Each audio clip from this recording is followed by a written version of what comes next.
చేసుకోనంటేనేమో నువ్వు కొడతావు, చేసుకుంటా అంటేమో ఆయన కొడతాడు. నీ ఇద్దరు పొత్తులో నేను చేస్తున్నా. Watch our film Raju vs. Rambai with extended cut, streaming now only on ETV Win.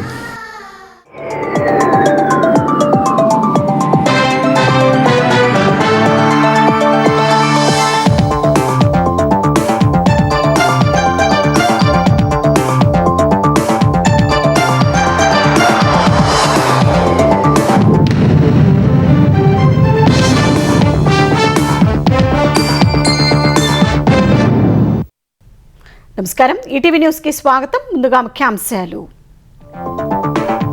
భారత క్వాంటం వ్యాలీగా అమరావతిని తీర్చిదిద్దుతున్నామన్న చంద్రబాబు. 1,00,000 మంది నిపుణులను తయారు చేస్తామని వెల్లడి. ఏపీ నుంచి క్వాంటం ఉత్పత్తులను ప్రపంచానికి అందిస్తామన్న సీఎం. రాష్ట్రం నుంచి నోబెల్ సాధిస్తే 100 కోట్లు ఇస్తామని ప్రకటన. ఏపీఎస్ఆర్టీసీలో కొత్తగా కొనే బస్సుల్లో ఏసీ తప్పనిసరి. అధికారులకు చంద్రబాబు ఆదేశాలు. పల్లె వెలుగుల్లోనూ ఉండాలని స్పష్టీకరణ. పాలమూరు రంగారెడ్డి ప్రాజెక్టులో జాప్యానికి 2021లోనే కేసీఆర్ కుట్ర. ఉత్తమ్ ఆరోపణ. 2 ఏళ్ల నుంచే పనులు సాగుతున్నట్టు వెల్లడి. ఫోన్ ట్యాపింగ్ కేసులో తనకు నోటీసులు ఇవ్వనున్నారన్న హరీష్. నీటిపారుదలపై నిజాలను పక్కదోవ పట్టించేందుకేనని ఆక్షేపణ. మహబూబ్ నగర్ రవాణా శాఖ ఉప కమిషనర్ ఇళ్లలో ఏసీబీ సోదాలు.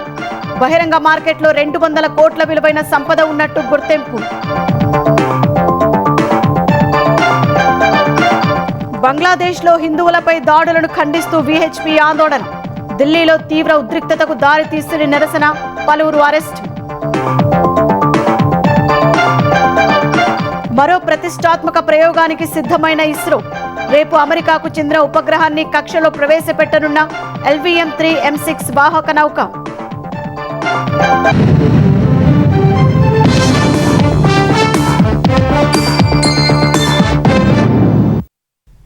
అమెరికాకు సిలికాన్ వ్యాలీ మాదిరిగా భారత్ క్వాంటం వ్యాలీగా అమరావతిని తీర్చిదిద్దుతున్నామని ముఖ్యమంత్రి చంద్రబాబు ప్రకటించారు.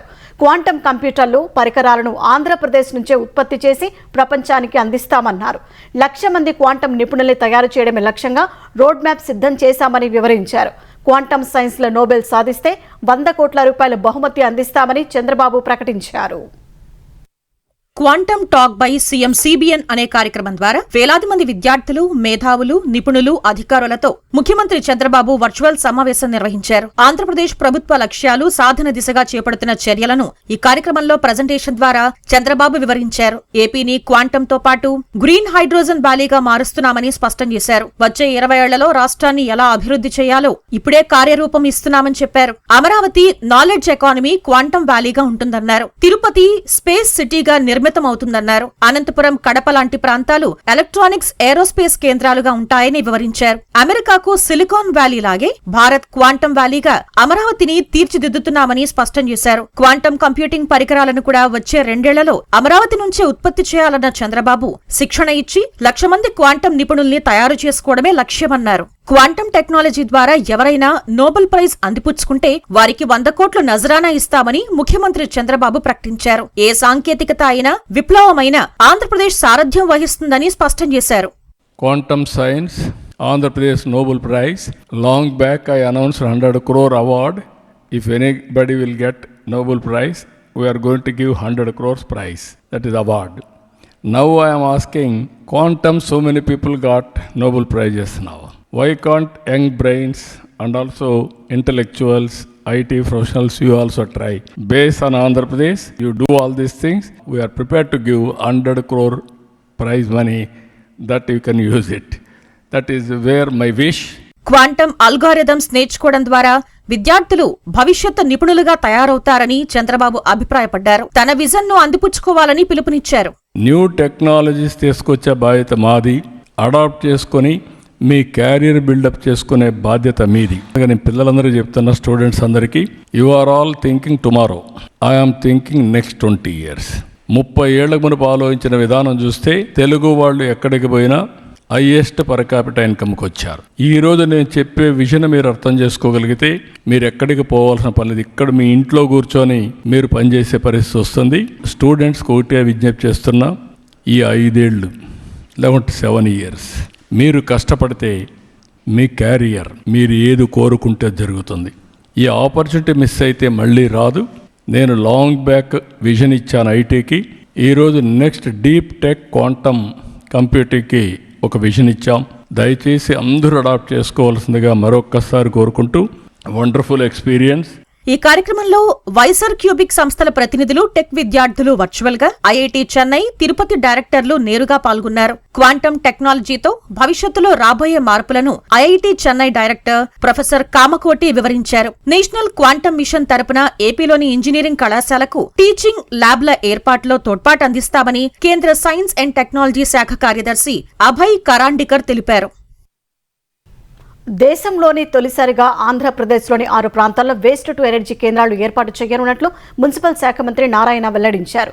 గత ప్రభుత్వం చెత్త పన్ను వేసినప్పటికీ చెత్తను తొలగించలేదని మండిపడ్డారు. తెలుగుదేశం హయాంలో వేస్ట్ టు ఎనర్జీ ప్లాంట్లను ఏర్పాటు చేయాలన్న నిర్ణయాన్ని సైతం జగన్ పక్కన పెట్టారని దుయ్యబట్టారు. సచివాలయంలో నారాయణ సమక్షంలో రాష్ట్రంలో పలు ప్రాంతాల్లోని వేస్ట్ టు ఎనర్జీ కేంద్రాలతో ఏపీ డిస్కమ్ అధికారులు ఎంఓయూ చేసుకున్నారు. ఈ ఒప్పందం మేరకు నెల్లూరు, కాకినాడ, కడప, కర్నూలు, విజయవాడ, తిరుపతిలో వేస్ట్ టు ఎనర్జీ కేంద్రాలు ఏర్పాటు చేయనున్నారు. మున్సిపాలిటీలో రోజు 7,500 మెగాటన్నుల వేస్ట్ ఉత్పత్తి అవుతోందని నారాయణ తెలిపారు. ఆ వ్యర్థాల నుంచి విద్యుత్ ఉత్పత్తి చేసి సంపద సృష్టిస్తామని వెల్లడించారు. చెత్త కుప్పలు లేని రాష్ట్రంగా ఏపీని మార్చాలని సీఎం ఆదేశించారని, ఆ దిశగా చర్యలు తీసుకుంటున్నామని నారాయణ వివరించారు. భారతదేశంలో ఏ రాష్ట్రంలో కూడా ఇలా 100% 123 మున్సిపాలిటీలో లెగసీని చేస్తారు. అయితే ఈ లెగసీ పేరుకోకుండా ఉండటానికి ఏ రోజుకు వచ్చింది ఆ రోజు డిస్పోజ్ చేయడానికి 6 ప్లాంట్ ఇమీడియట్ గా స్టార్ట్ చేయమన్నారు. దానికి గాను నెల్లూరు 12 మెగావాట్లు, కాకినాడలో 15 మెగావాట్లు, కడపలో 15 మెగావాట్లు, కర్నూలులో 15 మెగావాట్లు, 4 ప్లాంట్లు అయితే టెండర్ అయిపోయి ఈ రోజు ఈ జిందాల్ కంపెనీ, ఆంటోనీ లారెండ్ కంపెనీలు ఈ రోజు ఎలక్ట్రిసిటీ డిపార్ట్మెంట్ తో ఎంఓయూ చేసుకున్నారు. అంటే వాళ్ళు ప్రొడ్యూస్ చేసే ఎలక్ట్రిసిటీ డిపార్ట్మెంట్ వాళ్ళు పర్చేజ్ చేసే విధంగా. ఆంధ్రప్రదేశ్ ఆర్టీసీలో కొత్తగా ప్రవేశపెట్టే ఎలక్ట్రిక్ బస్సులు పల్లె వెలుగుకు చెందినవైనా తప్పనిసరి ఏసీవే ఉండాలని ముఖ్యమంత్రి చంద్రబాబు అధికారులను ఆదేశించారు. వచ్చే ఆర్థిక సంవత్సరంలో ప్రవేశపెట్టే 1,450 బస్సులు కూడా ఈవీనే కొనుగోలు చేయాలని స్పష్టం చేశారు. గోదావరి పుష్కరాలను దృష్టిలో పెట్టుకుని గోదావరి జిల్లాలో ఈవీ ఛార్జింగ్ స్టేషన్లను ముందుగా ఏర్పాటు చేయాలని తెలిపారు. ఇందుకు సంబంధించి త్వరలోనే టెండర్లు పిలవాలని సూచించారు. కృష్ణా గోదావరి జలాల విషయంలో తెలంగాణకు బీఆర్ఎస్ చేసినంత అన్యాయం ఎవరూ చేయలేదని తెలంగాణ నీటిపారుదల శాఖ మంత్రి ఉత్తమ్ కుమార్ రెడ్డి ఆరోపించారు. పాలమూరు జిల్లా ప్రాజెక్టులు 10 ఏళ్లుగా పెండింగ్లో ఉన్నాయని చెప్పారు. పాలమూరు ప్రాజెక్టును ఆలస్యం చేయాలని 2021లోనే ఇంజనీర్లకు నాటి ఈఎన్సీ నుంచి ఆదేశాలు వెళ్లాలని ఆరోపించారు. పాలమూరు సామర్థ్యం 1 టీఎంసీకి తగ్గించాలని 2020లో ఆదేశించారని ఒక డాక్యుమెంట్ను చూపించారు. బీఆర్ఎస్ తెచ్చిన నీటిపారుదల రుణాల వల్ల ప్రయోజనం కంటే నష్టమే ఎక్కువ జరిగిందన్నారు. బీఆర్ఎస్ 10 ఏళ్ల బడ్జెట్ 17.72 లక్షల కోట్లలో ఇరిగేషన్కు 1.83 లక్షల కోట్లు ఖర్చు చేశారని తెలిపారు. కానీ కల్వకుర్తి, భీమా, నెట్టెంపాడు, కోయిల్సాగర్కు 1,600 కోట్లు కేటాయించలేకపోయారని ధ్వజమెత్తారు. తొలుత చేపట్టిన పాలమూరును పక్కన పెట్టి కాళేశ్వరం మొదలుపెట్టారని మండిపడ్డారు. కాళేశ్వరం ప్రాజెక్టుకు అడ్డురాని కోవిడ్ ఎస్ఎల్బీసీకే ఎందుకు అడ్డొచ్చిందని ఉత్తమ్ ప్రశ్నించారు. తాము 2 ఏళ్లలో 7,000 కోట్లు పాలమూరుకు కేటాయించామన్న ఉత్తమ్ లెక్కలన్నీ స్పష్టంగా ఉన్నాయని చెప్పారు. వాళ్ళు ఖర్చు పెట్టింది 27,000 కోట్లు పాలమూరు రంగారెడ్డి ప్రాజెక్ట్ మీద. 1 ఎకరానికి కూడా ఆయకట్టు ఇవ్వలే. వాళ్ళు చేసిందల్లా 1 పంపు ఆన్ చేసి కొన్ని గంటల కోసం ఆన్ చేసి మళ్ళీ బంద్ చేశారు. 30,000 ఎకరాల ల్యాండ్ ఎక్విజిషన్ ఇంకా చేయాల్సి ఉంది.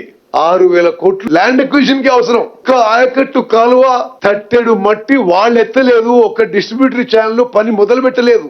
మేము వచ్చిన తర్వాత ఈ 2 ఏళ్లలో 7,000 కోట్ల రూపాయలు Palamuru Rangareddy lift irrigation schemes కి ఖర్చు పెట్టడం జరిగింది. 67 లక్షల క్యూబిక్ మీటర్ల అర్త్ వర్క్ జరిగింది. 7 లక్షల క్యూబిక్ మీటర్ల కాంక్రీట్ వర్క్ జరిగింది. 9 కిలోమీటర్ల లెంత్ ప్రెజర్ మీన్స్ లే చేయడం జరిగింది. హరీష్ రావు గారు 7,000 కోట్లు ఎటువైనాయి వీళ్ళు మంత్రులు పంచుకున్నారా అంటున్నారు ఆయన. అంటే మరి మీకు అలవాటు ఉందేమో అది. అసలు ఏం చేసిందండి తెలంగాణ వాళ్ళు? కృష్ణా గోదావరి వాటర్స్ లో వాళ్ళు చేసినంత నష్టం ఇంకోరు చేయలేదు. నీటిపారుదలపై వాస్తవాలు చెబితే ఫోన్ ట్యాపింగ్ కేసులో తనకు నోటీసులు ఇచ్చేందుకు ప్రభుత్వం సన్నాహాలు చేస్తోందని మాజీ మంత్రి హరీష్ రావు చెప్పారు. అసెంబ్లీ సమావేశాలు ముగిసే 3వ తేదీ సాయంత్రం నోటీసు ఇవ్వమని అధికారులకు చెప్పినట్లు లీక్ ఇచ్చారని మీడియాతో ఇష్టాగోష్ఠిగా చెప్పారు. కేసీఆర్ మీడియా సమావేశం తర్వాత ప్రభుత్వం డిఫెన్స్లో పడిందన్నారు. రాత్రి 9:30కు ముఖ్యమంత్రి చిట్చాట్ తొలిసారి చూశారన్న హరీష్ రావు కేసీఆర్ బీఆర్ఎస్కు సీఎం మంత్రులు ఎంత భయపడుతున్నారో అర్థమవుతోందని చెప్పారు.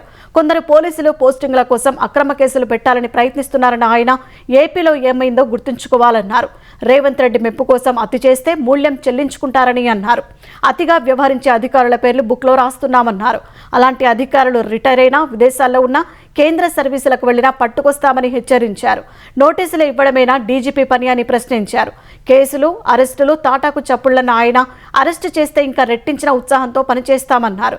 సర్పంచ్ ఎన్నికల బీఆర్ఎస్ సత్తా చూసి భయపడి సహకార సంఘాల ఎన్నికల్లో నామినేట్ చేయడానికి సిద్ధమయ్యారని ఆరోపించారు. రైతులకు మేలు చేసి ఉంటే ఎన్నికలు పెట్టొచ్చు కదా అని ప్రశ్నించారు. అసెంబ్లీలో మైక్ కట్ చేయకుండా అవకాశం ఇవ్వాలని కోరారు. 20% కమిషన్ కోసమే బిల్లులు ఇచ్చారన్న హరీష్ రావు భట్టి ఉత్తమ్ కమిషన్ పంచుకున్నారని ఆరోపించారు. సీఎం రేవంత్ రెడ్డి 2 ఏళ్ల పాలనలో మీడియాకు లీకులు, ప్రత్యర్థులపై కేసులు తప్ప ప్రజలకు చేసిందేమీ లేదని బీఆర్ఎస్ కార్యనిర్వాహక అధ్యక్షుడు కేటీఆర్ విమర్శించారు. నల్గొండ జిల్లాలో గెలిచిన సర్పంచుల సన్మానోత్సవంలో కేటీఆర్ పాల్గొన్నారు. ఈ సందర్భంగా సర్పంచులుగా గెలిచిన బీఆర్ఎస్ మద్దతుదారులను ఆయన సన్మానించారు. అసెంబ్లీ ఎన్నికల్లో ఇచ్చిన 6 గ్యారంటీలు సహా 420 హామీలను అమలు చేయలేక రేవంత్ రెడ్డి డైవర్షన్ పాలిటిక్స్ చేస్తున్నారని కేటీఆర్ మండిపడ్డారు. కానీ ప్రజలు అన్ని గమనిస్తున్నారని, ఇప్పటికైనా ఇచ్చిన హామీలన్నీ అమలు చేయాలని సూచించారు.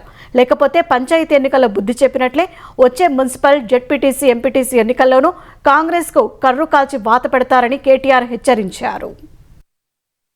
నీ ప్రభుత్వానికి ఏమైనా నిజాయితీ ఉంటే, నీకు నీ ప్రభుత్వానికి నిజంగానే వ్యవసాయదారులకు ఏమైనా మంచి చేసినామనే నమ్మకం ఉంటే, దమ్ముంటే సహకార ఎన్నికలు పెట్టమని చెప్పి గట్టిగా నల్లగొండ వేదికగా నేను డిమాండ్ చేస్తా ఉన్నా. తప్పించుకోవచ్చు, కొన్ని రోజులు అధికారం ఉంది కదా, నామినేషన్ల ద్వారా పదవులు నింపుకున్నాం కదా అనే ఒక తొంపుతో తప్పించుకోవచ్చు. కానీ వాళ్ళ రాష్ట్రంలో ఉన్న వ్యవసాయదారులందరూ, వ్యవసాయ కూలీలు గాని, వ్యవసాయదారులు గాని అందరూ తీవ్రమైన కోపంతో ఉన్నారు. ఆ కోపం కొద్దిగా సర్పంచ్ ఎన్నికల్లో కనబడ్డది. సహకార ఎన్నికలు గిన పెడితే రైతులు కర్రుగాల్చి వాత పెడతారనే భయంతో ఇలా నామినేటెడ్ పద్ధతుల్లో ఆ పదవులు నింపుకునే ప్రయత్నం చేస్తా ఉన్నాడు. ఆదివాసీల సంస్కృతి, సంప్రదాయాలు, చరిత్ర తెలిపేలా మేడారం ఆలయాన్ని పునః నిర్మిస్తున్నట్లు తెలంగాణ మంత్రులు వెల్లడించారు. ఆదివాసీ విశ్వాసాలకు తగ్గట్లు ఆలయం రూపుదిద్దుకుంటోందని తెలిపారు. మేడారం గద్దెల విస్తరణ పనులు పరిశీలించిన మంత్రులు పొంగులేటి, సీతక్క ఆలయ అభివృద్ధి పనులపై సమీక్షించారు. మేడారంలో 200 ఏళ్లకు పైగా చెక్కు చెదరని ఆలయం నిర్మిస్తున్నట్లు పొంగులేటి పేర్కొన్నారు. భక్తుల దర్శనాలతో పాటు ఆలయ పనులు జరుగుతున్నాయని వివరించారు. సమ్మక్క సారక్క జాతరను ఈసారి ఘనంగా నిర్వహిస్తామని సీతక్క తెలిపారు. రేపు మేడారంలో కొత్తగా నిర్మించిన పగడిద్దరాజు, గోవిందరాజు గద్దెల పునః ప్రతిష్టాపన సందర్భంగా దర్శనాలు నిలిపివేస్తున్నట్లు సీతక్క వెల్లడించారు. ఆ టెంపుల్ మీద వచ్చేటువంటి రాతి శిలల మీద మా దైవాలు, మా ఆచారాలు, మా సాంప్రదాయాలు, మా గొట్టు గోత్రం ఇవన్నీ కూడా చెక్కడంతో కూడా కొద్దిగా లేట్ అయినప్పటికీ కానీ ఖచ్చితంగా మరి 5వ తారీఖు లోపు అందించాలని కండిషన్ గా ఈ రోజు శ్రీనివాసరెడ్డి గారు, పొంగులేటి సీనన్న గారు అధికారులకు సూచించడం జరిగింది. బంగ్లాదేశ్లో హిందువులపై దాడులను నిరసిస్తూ విశ్వ హిందూ పరిషత్, బజరంగ్ దళ్ కార్యకర్తలు ఢిల్లీలో భారీ నిరసన చేపట్టారు. బంగ్లాదేశ్ హై కమిషనర్ కార్యాలయం వద్దకు వందలాది మంది తరలివచ్చి బంగ్లాదేశ్ ప్రభుత్వానికి వ్యతిరేకంగా ఆందోళన చేపట్టారు. ప్లకార్డులు చేతపట్టి బారికేడ్లు తోసుకుంటూ కార్యాలయం లోపలికి వెళ్లేందుకు వీహెచ్పీ శ్రేణులు యత్నించాయి. వారిని పోలీసులు నిలవరించారు. ఈ క్రమంలో తీవ్ర ఉద్రిక్తత తలెత్తింది.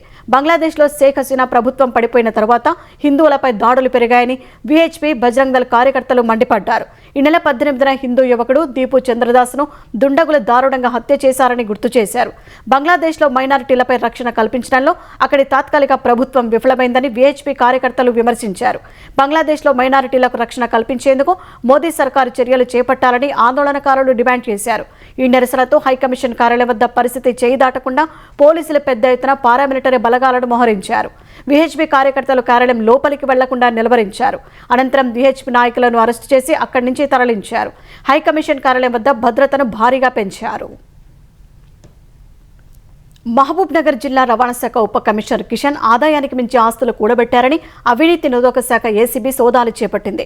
ఆదాయానికి మించి ఆస్తులు కూడబెట్టారనే ఆరోపణలపై హైదరాబాద్లోని కిషన్ నివాసం, మహబూబ్ నగర్ ఆర్టీఓ కార్యాలయంలో ఏసీబీ అధికారులు సోదాలు చేపట్టారు. కిషన్ బంధువుల ఇళ్లు, కార్యాలయాల్లోనూ సోదాలు నిర్వహించారు. సికింద్రాబాద్ బోయిన్పల్లిలోని ఆర్ఆర్ నగర్లో ఉన్న కిషన్ ఇంట్లో నిర్వహించిన సోదాల్లో కీలక పత్రాలను స్వాధీనం చేసుకున్నట్లు ఏసీబీ అధికారులు తెలిపారు. మెదక్, నిజామాబాద్, రంగారెడ్డి, హైదరాబాద్, మహబూబ్ నగర్ జిల్లాలోని మొత్తం 12 చోట్ల సోదాలు చేపట్టినట్టు వెల్లడించారు.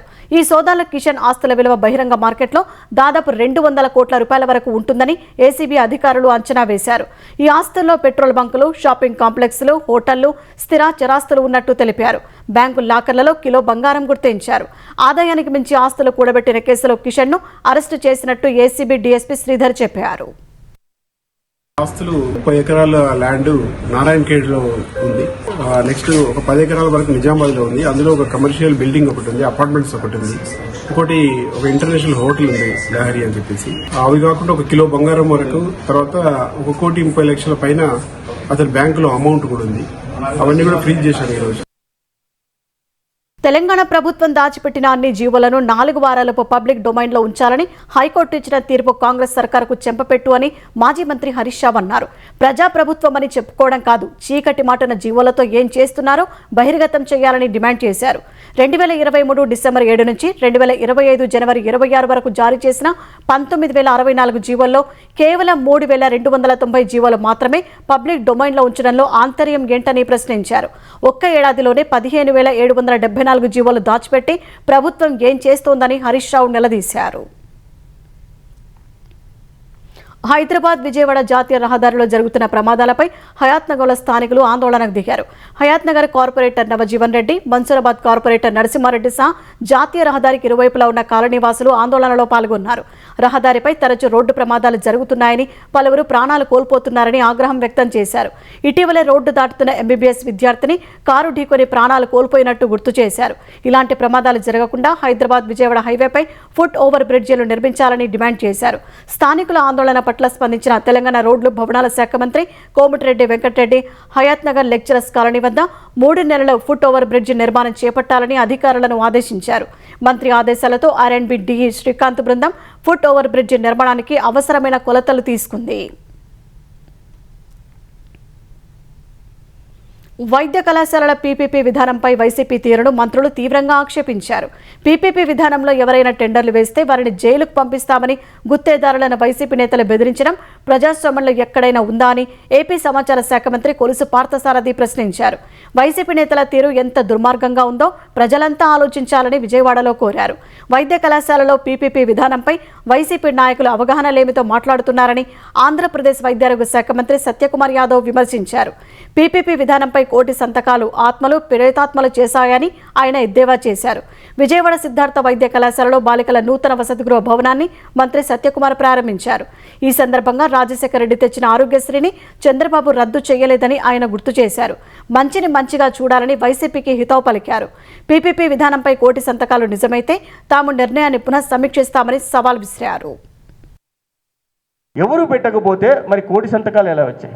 మన పాపులేషన్ 5.3 crores. అట్లా సంతకం పెట్టాలంటే ప్రతి 5 మందికి ఒకరు సంతకం పెట్టి ఉంటే కోటి సంతకాలు అవుతాయి. అవునా? మీలో ఎవరు పెట్టలేదు, పేదల సంతకం పెట్టలేదు, లేదా డబ్బున్న వాళ్ళు సంతకం పెట్టలేదు. ఎవరు సంతకం పెట్టకపోతే కోటి సంతకాలు ఎలా వచ్చాయి అనేది ఒక ప్రశ్న. ప్రైవేటైజేషన్ ఉంటుంది. ప్రాపర్టీ రైట్స్ గవర్నమెంట్ దగ్గర ఉంటాయి, గవర్నమెంట్ దగ్గర ఉంటుంది. కేవలం క్యాపిటల్ ఎక్స్పెండిచరు, ఆపరేషనల్ ఎక్స్పెండిచర్ మాత్రమే కన్సెషనర్ ఎవరు వస్తారో, ఏ ఇన్స్టిట్యూషన్ వస్తుందో వాళ్ళు చేస్తారు. అటువంటిప్పుడు వచ్చిన ఇబ్బంది ఏంటి? వీటిని పూర్తి చేయకుండా ఇలాగే 10 సంవత్సరాల పాటు మన రాష్ట్రంలో మెడికల్ సీట్లు రాకుండా చేయాలా? మన రాష్ట్రంలో ఆసుపత్రులు కొత్తగా వచ్చి వాటికి మెరుగైన వైద్య సేవలు అందకుండా చేయాలా? తిరుమలకు వచ్చే వారికి అనుమతి నిరాకరించే హక్కు ఎవరికీ లేదని టీటీడీ చైర్మన్ బిఆర్ నాయుడు స్పష్టం చేశారు. తిరుమలలో ఈ నెల 30 నుంచి వచ్చే నెల 8 వరకు వైకుంఠ ద్వార దర్శనాలు ఉంటాయని తెలిపారు. జనవరి 2 నుంచి టోకెన్లు లేకుండా దర్శనానికి అనుమతిస్తామని చెప్పారు.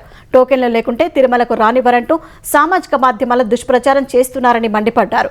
అలాంటి ప్రచారాలను నమ్మవద్దని భక్తులకు విజ్ఞప్తి చేశారు.